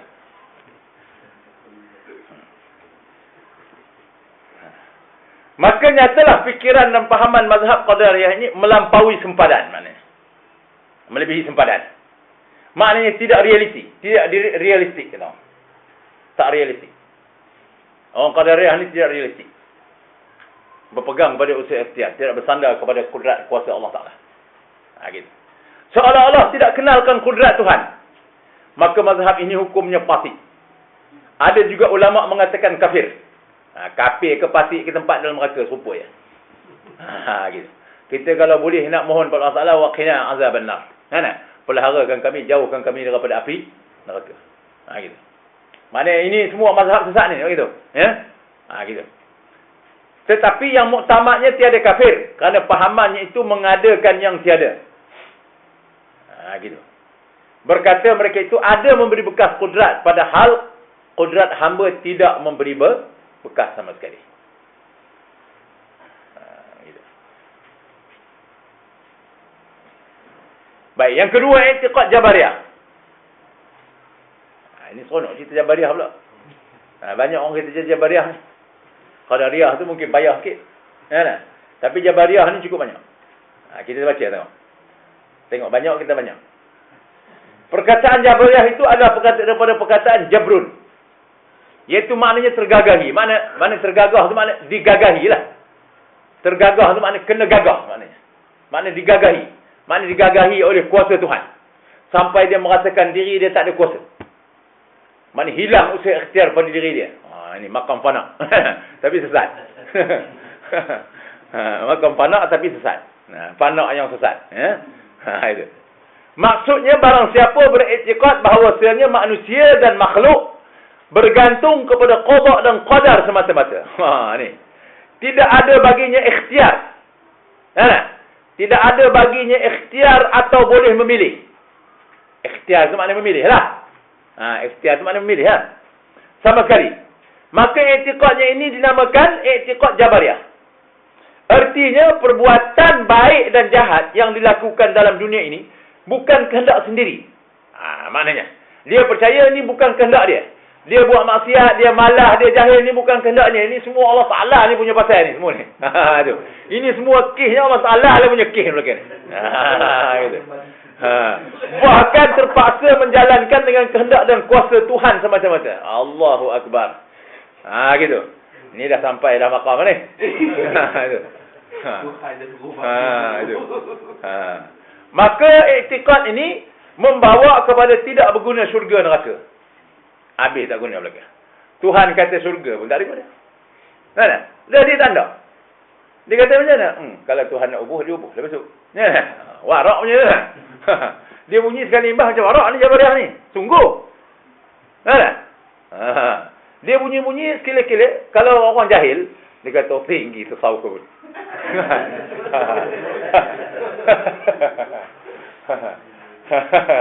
Aduh, tapi dia tersilap. Dia tersawuk. Bukan tersawuk tak? Tersawuk. Gitu. Dia ada akal-akal. Ini maknanya orang ni dia terhijab dengan Allah Ta'ala. Orang tersawuk dia tidak terhijab dengan Allah Ta'ala. Orang ni dia terhijab dengan Allah Ta'ala. Maknanya terhijab yang paling tebal hijabnya kerana jahil. Tidak dapat membezakan antara Qadariyah dengan Ahlus Sunnah wal Jamaah. Apa itu Jabariyah dengan Ahlus Sunnah Jamaah. Ini bahaya. Jadi Jabariyah tu dia kata tasawuf. Ini padahal dia Jabariyah. Jaga baik-baik ni. Ini yang banyak jadi tasawuf olok-olok. Ini Jabariyah sebenarnya bukan ni tasawuf. Jabariyah. Tanya dia, tasawuf ke Jabariyah tanya dia.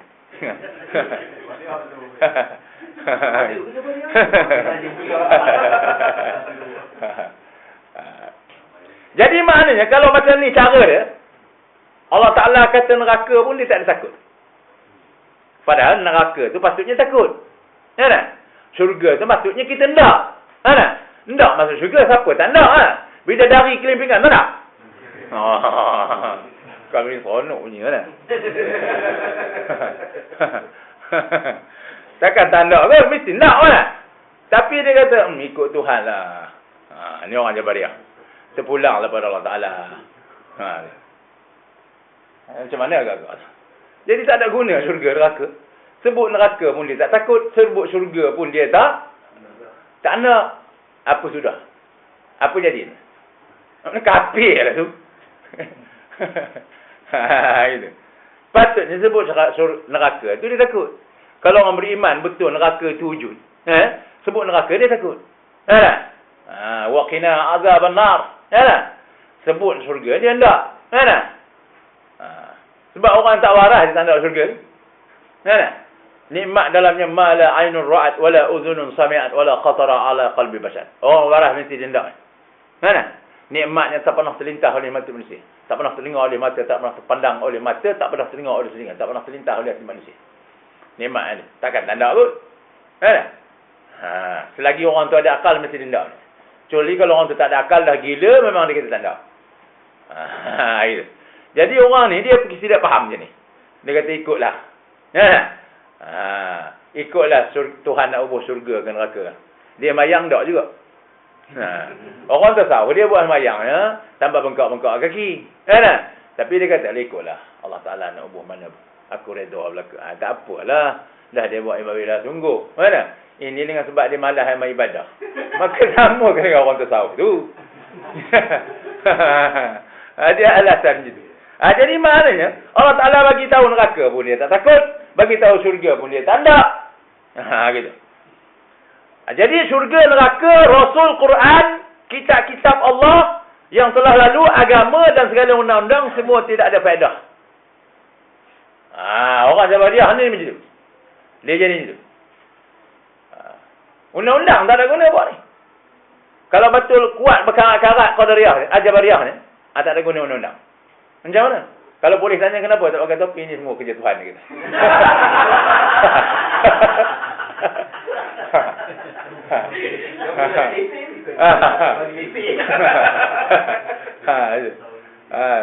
Kalau orang tanya luar laju, kenapa bawa laju-laju ni?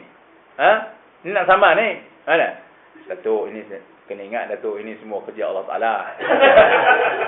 Datuk tak boleh saman saya, ini semua kerja Allah Ta'ala. Tapi Datuk ni pandai. Saya saman ni pun kerja Allah Ta'ala je.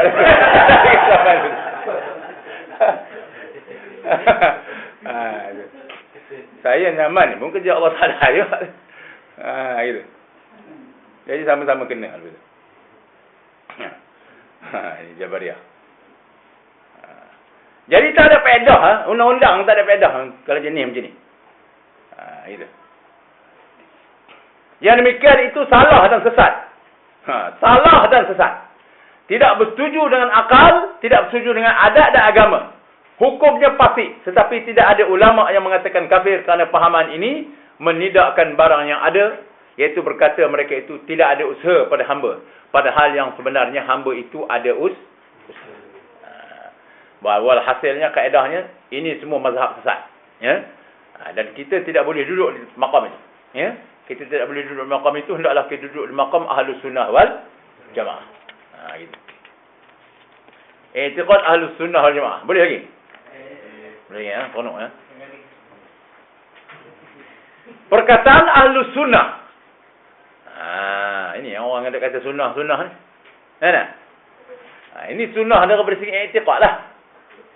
Gitu. Perkataan Ahlus Sunnah wal Jamaah itu artinya orang yang mengikut perjalanan Nabi. Ahlus Sunnah itu maknanya sunnah Nabi lah. Sunnah itu maknanya cara hidup Nabi. Perjalanan Nabi. Sunnah itu maknanya perjalanan Nabi. Ya? Wal Jamaah dan perjalanan orang ramai. Maknanya tidak pelik. Memang pada pandangan orang ramai tak pelik. Kalau dah ceritanya macam Qadariyah, Jabariyah tadi pelik lah. Itu pelik daripada orang. Sebab tidak realistik. Yang apa tu Qadariyah tadi tidak realistik. Yang Jabariyah lagi tak realistik. Maknanya tidak wal jamaah. Tidak menepati pandangan masyarakat umum maknanya. Gitu. Iaitu orang yang beriktikad bahawa, itu ahli sunnah ni ya, iaitu orang yang beriktikad bahawa hamba itu tidak ada gagahi semata-mata. Maknanya tidak ada gagahi, maknanya tidak macam Jabariyah. Tidak ada gagahi seperti mana pahaman Jabariyah. Dan tidak memberi bekas segala perbuatan yang disengaja, iaitu tidak macam Qadariyah. Sebab Qadariyah dia mengiktikadkan memberi bekas usaha dia. Jadi maknanya ahli sunnah ni Qadariyah pun tidak, Jabariyah pun tidak, Qadariyah pun tidak. Gitu. Makna tengah-tengah. Tetapi ahli sunnah jamaah ni ada perbuatan yang disengaja pada zahir. Itulah yang dikatakan usaha. Maknanya orang ahli sunnah mengiktikadkan ada perbuatan yang disengaja pada zahir. Itu dipanggil usaha dan ikhtiar. Yang tidak memberi bekas. Dan apa itu usaha ikhtiar itu pula diiktikadkannya tidak boleh memberi bekas. Betul. Padahal hakikatnya sengaja hamba itu pun daripada Allah Ta'ala. Maknanya usaha dia itu pun daripada Allah Ta'ala juga.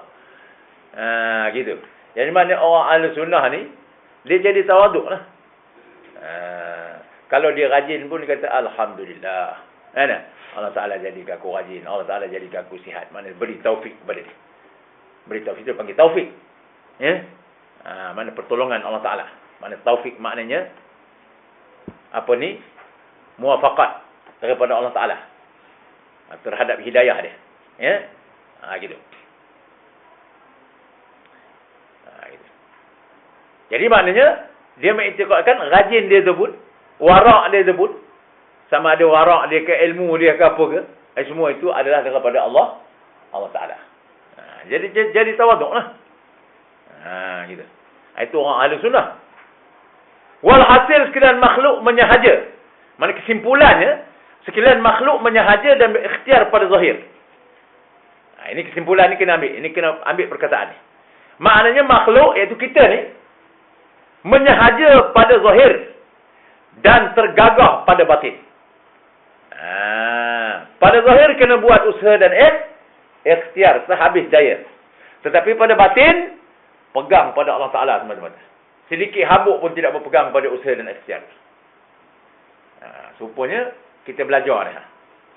Allah Ta'ala yang memberi ilmu. I'tiqadkan Allah Ta'ala yang memberi faham. I'tiqadkan 100% Allah Ta'ala yang memberi faham. Gitu.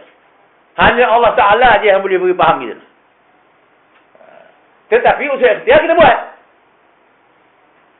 Kerana apa? Secara realiti ni, kalau kita belajar sungguh-sungguh, pun Allah Ta'ala tak bagi. Boleh tak? Tak boleh faham juga. Itu makna realistik. Ahli sunnah wal jamaah ni realistik. Gitu. Gitu. Jadi maknanya, kalau umpama kita kata berusaha. Berusaha sungguh-sungguh. Berapa banyak orang usaha tak dapat? Nampak tak? Jadi maknanya, yang memberi berkah tu tetap Allah Ta'ala juga. Bukan usaha ikhtiar tu. Kalau kata usaha ikhtiar tu dibuat, wajib dapat, semua orang dapat je. Nampak? Maknanya barang cerita, barang usaha, barang dapat. Barang kehendak, barang jadi. Jadi qadariyah. Tapi tidak realitinya begitu. Gitu. Jadi makna ini. Tapi tu dia halus. Ya? Jadi maknanya di sini, kesimpulannya sekalian makhluk, maknanya hendaklah kita iktikad cara macam ni. Makhluk menyahaja dalam ikhtiar pada zahir dan tergagah pada batin. Maka ikhtiar dan usaha hamba itulah tempat pergantungan taklif, iaitu hukum ke atasnya dengan suruh dan tegah, dan itulah sebab bagi pahala dan seksa. Jadi itu ruang dia. Ruang pada kita ada usaha dan ikhtiar, itulah tempat letaknya syarak tadi. Suruh buat, suruh tinggal. Kalau nafi usaha ikhtiar ni, tak ada guna lah. Tuhan suruh sembahyang, Tuhan suruh buat tinggal maksiat, dah semua Tuhan belaka, apa hal? Maknanya, jadi tak ada guna suruh tegah. Jadi Jabariyah. Jadi dengan sebab itu maknanya di sini, suruh tegah itu memanglah ada di sisi kita, dan di atas suruh tegah itulah, usaha ikhtiar tu memang ada di sisi kita, dan di atas usaha usaha ikhtiar itulah berlakunya suruh dan tegah. Kerana apa? Kita ada kuasa memilih dan kuasa untuk berusaha. Jadi jangan dinafikan. Jangan dinafikan ruang usaha, ruang memilih. Jangan. Jadi jangan kata benda itu tak ada. Kerana hakikatnya benda itu ada. Maka nyatalah, makna teranglah, i'tiqad ahli sunnah itu i'tiqad pertengahan atau kepercayaan yang sederhana. Kerana i'tiqad Jabariyah dan Qadariyah itu semuanya berlebih-lebih sangat. Melebih-lebih menyeleweng. Gitu. Gitu. Wahabi lagi teruk melebih-lebih. Itu bukan melebih-lebih, itu melebih-lebih. Dia macam-macam punya sesat. Syiah macam ni sesat. Wahabi macam ni sesat. Qadariyah, Mu'tazilah macam ni sesat. Yang jadi pelik yang buat ni, dia kata ahli sunnah ni pula sesat. La ilaha illallah. Itu. Buat ni gila tak gila? Gitu.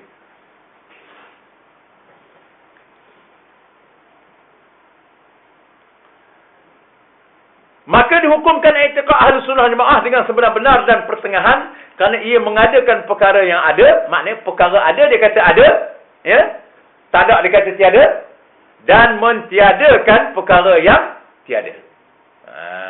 Gitu. Berkata ahli sunnah, pada mazhab itu, pada hamba itu, berkata ahli sunnah, pada hamba itu ada usaha.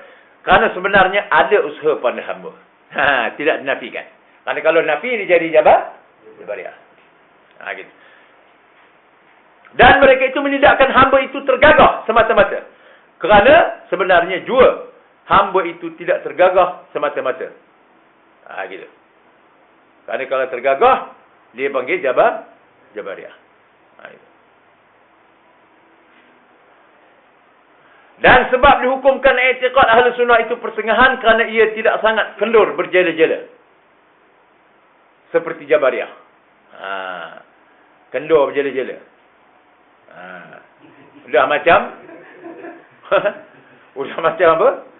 Macam apa ni? Kapah ditiup angin. Ikutlah angin nak tiup mana. Ikut tiup ke atas, itu bawah-bawah. Gitu. Gitu.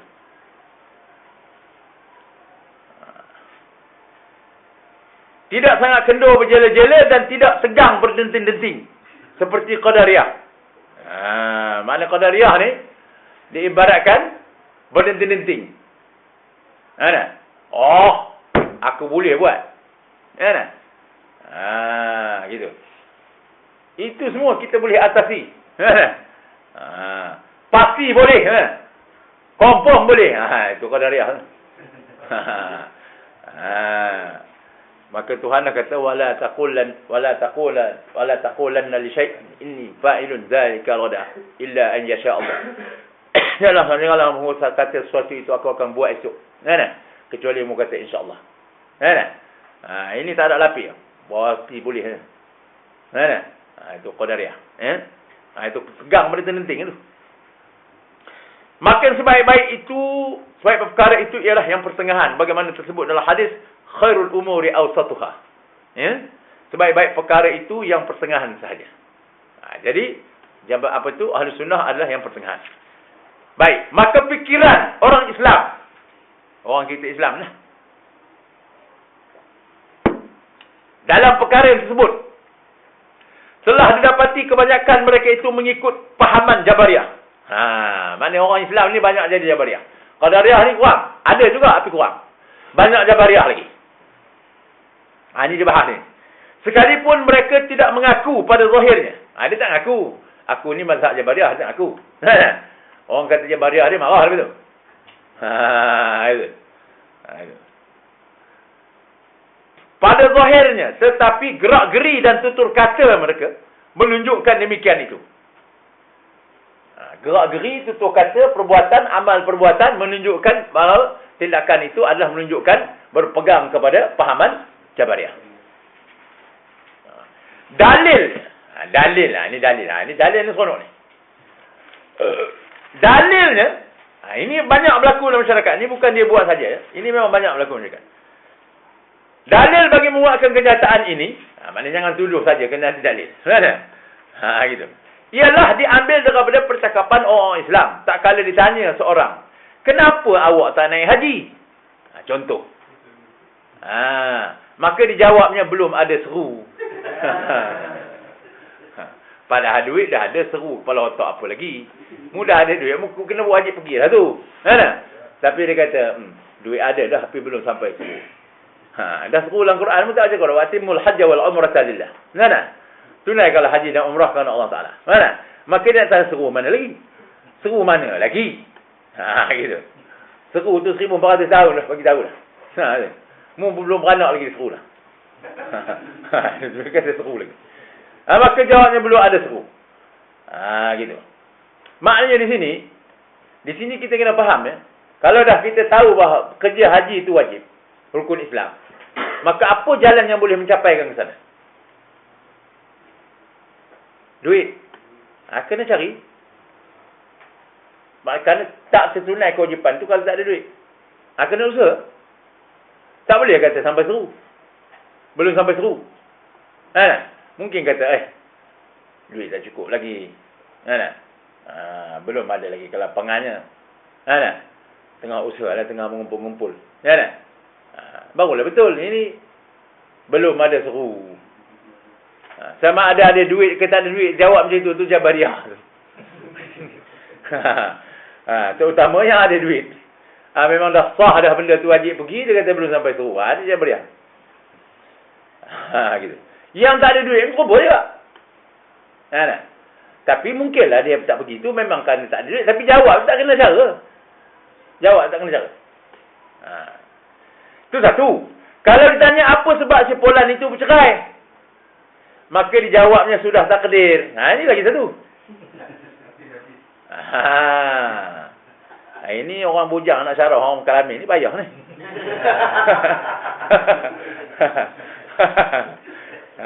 Itu. Jadi sebenarnya dia ada benda nak cerita ni tapi dia tak tulis sini. Ya. Jadi saya ana huraikan, ya. Orang kita ni banyak bila bercerai, dia pergi empat alasan. Dia kata dah tak ada jodoh. Mana? Padahalnya perbuatan tu datang daripada dia sendiri. Dia tidak mengkaji sebab kenapa boleh jadi perceraian. Perceraian itu bermula daripada perkelahian. Perkelahian itu bermula daripada mana? Daripada sebab atas individu itu sendiri. Mungkin yang laki atau bini main kayu tiga. Lepas tu bila bercerai dah tak ada jodoh. Betul. Betul tak? Jadi maknanya dia menyalahkan Tuhan tu. Padahal salah tu dia sendiri. Ini maksud di sini. Serupa dalam bab haji tadi. Tiba-tiba dia kata belum dah disuruh. Padahal Tuhan suruh lama. Tak boleh. Maknanya dia mengumpat Tuhan tu. Ini maksud di sini. Dia menyalahkan Tuhan. Ini serupa dalam bab ni. Tiba-tiba dia salahkan Tuhan. Serupa mak kempit tu, mati atas jalan. Dia bawa motor 250 lari. Menerak atas jalan, Superman. Lepas tu bila mati dia kata, dah ajal. Kepala otakmu mau lari 200 lebih. Tak ada usaha kamu untuk menghalang kamu daripada terjerembat langgar tiang api apa semua. Lepas tu boleh mengata dah Tuhan tentu. Ni kepala otak kau. Memanglah Tuhan menentukan. Tapi kau pergi cari penyakit apa? Nampak tak? Ini yang berkena panggil usaha dan ikhtiar. Jadi maknanya usaha ikhtiar tu dinafikannya. Seolah-olah dia menganggap Tuhan memaksa dia buat benda tu. Ini serupa dalam bab tadi tu. Laki bini. Ni kalau anda sebut orang tak kena pula. Gitu. Tu laki satu hal. Bini masuk orang nasi di rumah, dia makan kedai. Sebab kedai tu janda mulut merah. Gitu. Pakai seksi.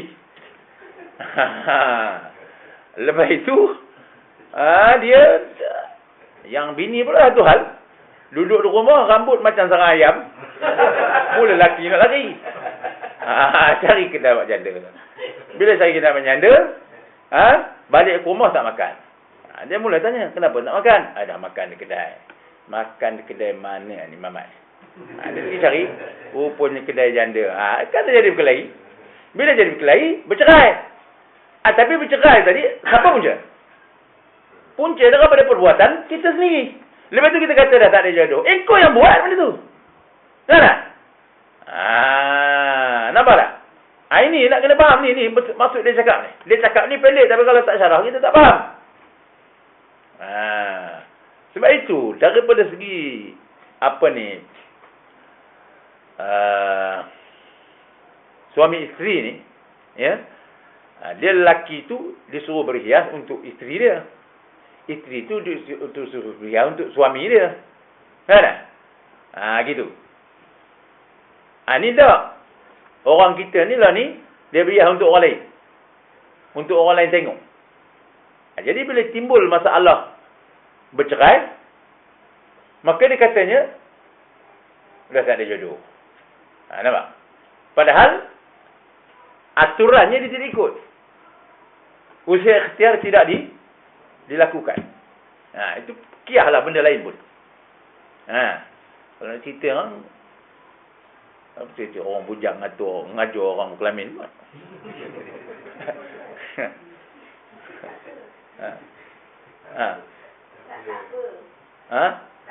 Tu.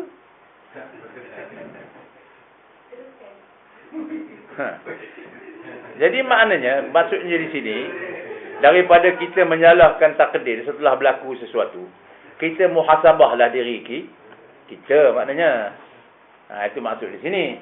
Janganlah salah tu daripada diri kita. Lepas tu tiba-tiba dah bercerai, yang kita ni tak dalam tanggungjawab. Sama ada isteri atau suami. Lepas tu dia kata tak ada jodoh. Maknanya dia menyalahkan Tuhan. Dia tak menyalahkan diri dia. Dia tak tahu dia punya tanggungjawab. Nampak? Itu maksud dia di sini. Tapi dia cerita ni pendek. Sebab tu dia kena hurai. Lepas tu lagi apa lagi banyak? Apa lagi ni? Jawapan sudah tak kira. Kemudian apakah dia ditanya? Apa sebab nakal? Jahat. Ini bab anak-anak lah. Apa sebab anak-anak ni tak jadi belaka? Apa sebab anak aku ni tak jadi belaka? Anak kamu semua dapat 5A, 10A.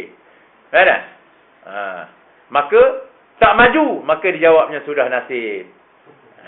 Nampak? Padahal orang yang maju tu, kenapa? Dia jaga anak dia. Dia jaga bergaul dengan siapa, berkawan dengan siapa, balik pukul berapa. Ini dia biar lantaklah nak berkawan dengan siapa, nak keluar malam ke, lantak pun tak nak balik ke. Lepas tu bila berlaku sesuatu, dia kata dah nasib. Betul tak? Mana? Dia menyalahkan Allah Ta'ala. Sedangkan benda tu datang daripada dia sendiri. Ini maksud di sini. Jadi mana kalau ini sikap kita, maknanya kita jadi sesat. Kita tidak tahu tanggungjawab. Mana melepaskan tanggungjawab, lepas tu menyalahkan Allah Ta'ala. Ini maksud di sini. Ini maksud di sini. Sebab usuluddin ni, itu sebab dibagi usuluddin ni adalah ibu ilmu. Sebab di atas usaha ikhtiar itulah, ruang usaha ikhtiar itulah letaknya hukum fiqh tadi tu. Hukum syariat tu. Jadi kalau kita tak kenal di sini, macam mana fiqh tu nak wujud? Duduk di mana fiqh tu? Fiqh tu duduk pada usaha dan ikhtiar dan usuluddin. Sebab itu ilmu ni dipanggil ibu ilmu. Itu sebagai usuluddin. Asas agama. Fiqh tu, ni asas dia. Ibunya di sini. Itu. Tasawuf pun asalnya di sini. Maka dengan percakapan ini dengan terang bersetuju dengan pegangan Jabariyah. Walaupun tak mengaku Jabariyah. Tapi mana cara dia cara Jabariyah. 100% Jabariyah. Maka perkataan seperti ini terlalu bahaya. Kerana ia telah berani, telah mengumpat Allah Ta'ala. Nampak? Padahal salah dia. Ini yang Tuhan kata. Tuhan tidak akan ditanya apa yang dia buat. Tapi kamu akan ditanya apa yang kamu buat. Akan dipersoal. Maknanya akan dipertanggungjawab apa yang kamu buat. Maknanya tanya diri kamu tu. Inna Allah ya'murukum bil adli wal ihsan. Itu Allah Ta'ala sentiasa menyuruh melakukan yang adil dan berbuat ihsan. Jadi Allah Ta'ala tak suruh buat benda mungkar tu. Dia bagi tahu belaka dah. Ini syariat dia, ini tanggungjawab dia, ini tahu bagi tahu belaka dah. Jangan nak menyalahkan takdir dan Tuhan. Gitu. Dan telah berani menyalahkan Tuhan. Nampak? Maknanya cara macam ni, diri dia sendiri tak salah. Tapi Tuhan yang salah. Dah takdir. Salah Tuhan.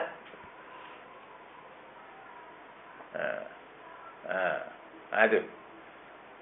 Jadi mana kalau di sini tadi, kalau buat anak-anak, kalau kita kata nak bagi elok, kena jagalah.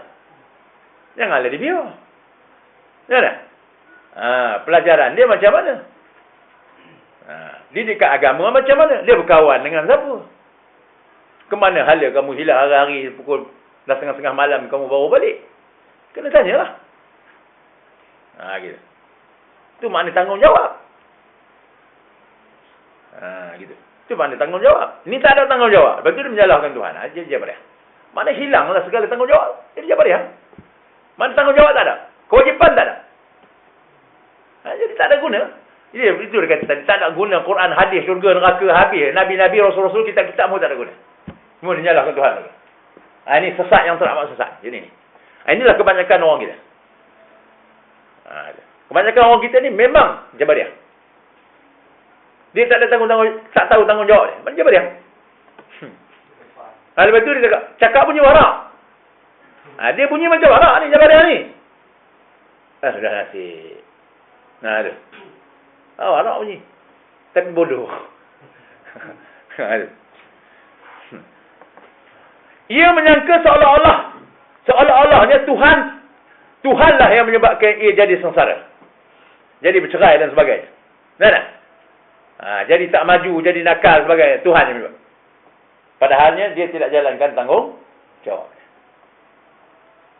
Yang demikian sangatlah salah kerana firman Allah Ta'ala, firman Tuhan, ma asabaka min hasanatin famin Allah, wa ma asabaka min sayyi'atin famin nafsik. Surah An-Nisa ayat 78. Artinya, apa yang menimpa engkau, apa yang mengenai engkau, yang menimpa engkau daripada kebajikan, maknanya engkau mendapat kebajikan, maka iaitu daripada Allah. Dan apa yang mengenai engkau daripada kejahatan, maka iaitu daripada diri engkau sendiri. Kenapa dibahasakan bahasa itu? Kerana Allah Ta'ala sentiasa memperingatkan. Sentiasa memberi tunjuk ajar bimbingan. Dalam Quran, dalam hadis. Jadi semua cukup dah. Jadi sebab itu dibahasakan bahawa yang baik itu semua daripada Allah Ta'ala. Kerana Allah Ta'ala sentiasa suruh buat yang baik. Bagi panduan. Dan kalau jahat berlaku menimpa kamu, maka itu daripada diri kamu sendiri. Kelalaian kamu kerana kamu tidak mengikut perintah Allah Ta'ala, tidak mempedulikan peringatan Allah Ta'ala. Itu sebab dibahasakan bahawa man asabaka min sayyi'atin famin nafsik. Apa saja menimpa kejahatan pada diri kamu, maka itu adalah daripada diri kamu sendiri. Kerana Allah Ta'ala sudah memperingatkan. Supaya kita cakap lah. Ini bahasa kita mudah ya. Aku ni bang kamu bagi, supaya kita sihat anak-anak kita. Kan? Ataupun adik-adik kita. Aku ni bagi tahu dah. Kan? Tapi kamu tak nak ikut. Kan? Maka kamu dapat penyakit. Aku dah nasihat. Tapi nasihat aku tak mau dengar. Kan?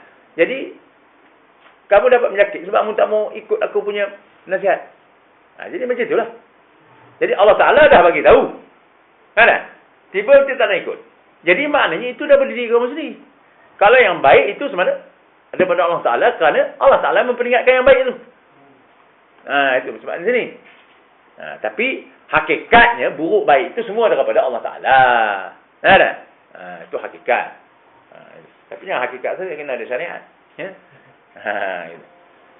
Wallahu a'lam. Yang ke-8 al-iradah. Wallahu a'lam. Sekarang.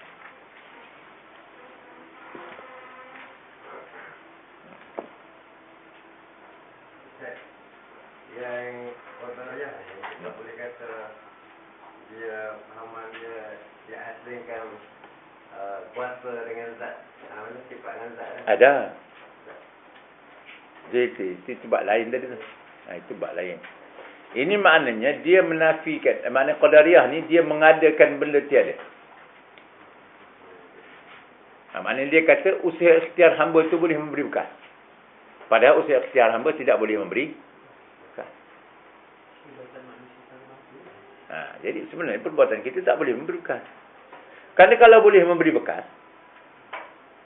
tu dia kata tadi, tak ada seorang yang nak hidup sengsara. Semua nak senang lelang. Tapi kenapa tak dapat? Kenapa tak dapat? Itu menunjukkan bahawa yang menentukan Allah Ta'ala. Bukan usaha ikhtiar. Itu. Maknanya qadariyah itu tidak realistik. Maknanya dia kata dia ada kuasa. Dia ada kuasa, maknanya dia boleh menentukan sendiri. Padahal keadaannya tidak begitu. Maknanya seolah-olah dia menafikan kudrat Tuhan. Daripada segi menentukan nasib dia tu. Menentukan ukuran nasib qadar dia tu. Dia kata dia boleh menentukan qadar dia sendiri. Maka tidak begitu sebenarnya. Bergantung pada usaha. Kalau dia kata dia rajin, boleh dia dapat. Dia sebenarnya kalau kita rajin pun, yang memberi bekas tetap Allah Ta'ala juga baru betul. Itu yang sebenarnya. Tidak bertawakal. Hilang tawakal itu tak ada tawakal. Tak ada tawakal. Tak ada menyerah pada Allah Ta'ala. Jadi dia berpegang kepada usaha dia. Di mana menafikan ketentuan Allah Ta'ala. Dia boleh menentukan sendiri.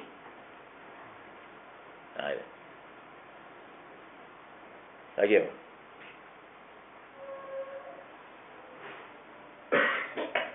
Syukur. A'udzubillahi minasyaitanir rajim. Bismillahirrahmanirrahim.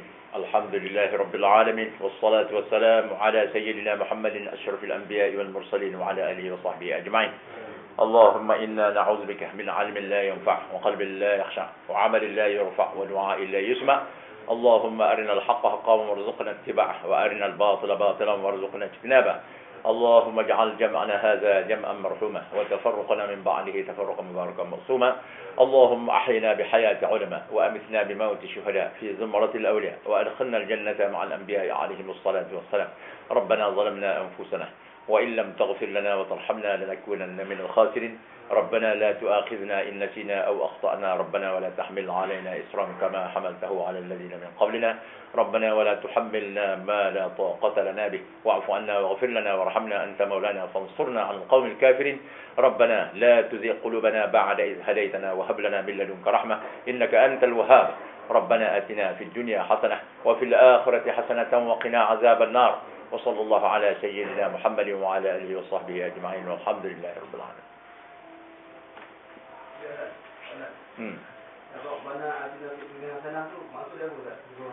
Rabbana, mana Tuhanku.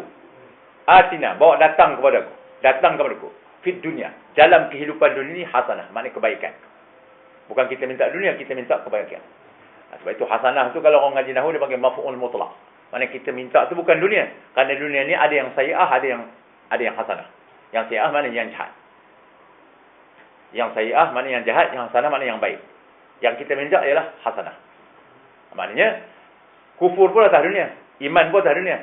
Taat pun atas dunia, maksiat pun atas dunia. Maknanya kita daripada iman dan kufur kita minta iman. Daripada taat dan maksiat kita minta taat. Sebab benda ni semua atas dunia. Iman pun atas dunia, kufur pun atas dunia. Itu maknanya kita minta hasanah. Maksiat pun atas dunia, taat pun atas dunia. So kita minta apa tu? Taat daripada maksiat. Sebab itu kita minta juga di akhirat. Wa fil akhirati hasanah. Maknanya di akhirat juga hasanah. Apa makna? Keampunan, pahala, syurga. Kan? Jadi maknanya kesimpulannya kita minta syurga lah tu. Kan? Maknanya barang siapa lepas daripada neraka masuk syurga maka berjaya lah dia. Itulah maknanya pada finalis dia. Kan? Gitu. Sebab itu di ujung sana waqina azabannar. Dan peliharakan kami daripada api neraka. Kerana tadi kita minta syurga. Jadi ini doa sebenarnya. Kadang-kadang orang kita ni tak faham. Dia ingatkan dia minta syurga. Dia ingatkan dia minta dunia. Jadi ditafsirkan doa tu dia kata, oh dia minta dunia. Sebenarnya bukan minta dunia. Kita minta hasanah. Serupa juga akhirat. Kita tidak minta akhirat. Kalau kita minta akhirat, maknanya neraka pun kita minta. Kerana neraka pun di akhirat. Jadi yang kita minta hasanah fil akhirah. Yang kita minta hasanah fil dunia apa dia? Iman, taat, amal soleh. Tu kita minta. Doa ni asal dia dulu. Dalam Quran? Tapi anda tak ingat surah mana? Doa Quran. Jadi kita minta hasanah. Hasanah fil dunia, hasanah fil akhirah. Bukan kita minta dunia dan bukan kita minta akhirat. Kalau minta dunia mana kita minta? Yang halal kita minta, yang haram kita minta. Iman pun kita minta, kufur pun kita minta. Itu kalau minta dunia. Jaga baik-baik. Taat pun kita minta, maksiat pun kita minta. Kerana kita minta dunia. Tapi kalau kita minta hasanah, maknanya daripada maksiat dengan taat kita minta taat. Daripada kufur dengan iman kita minta iman. Maksudnya itu hasanah Ustaz. Maksudnya hasanah. Sama. Muslim ni mana orang-orang yang baik lah. Jadi di akhirat pun gitu. Kita bukan minta akhirat.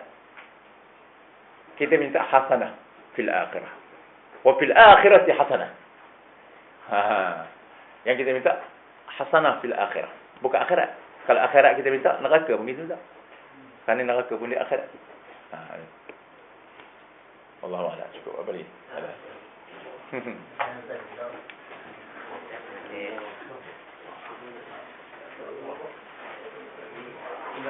Okey. Hantar buku ada tu? Ada. Buku ni anda tak potong sikit. Ada. Okey, nanti.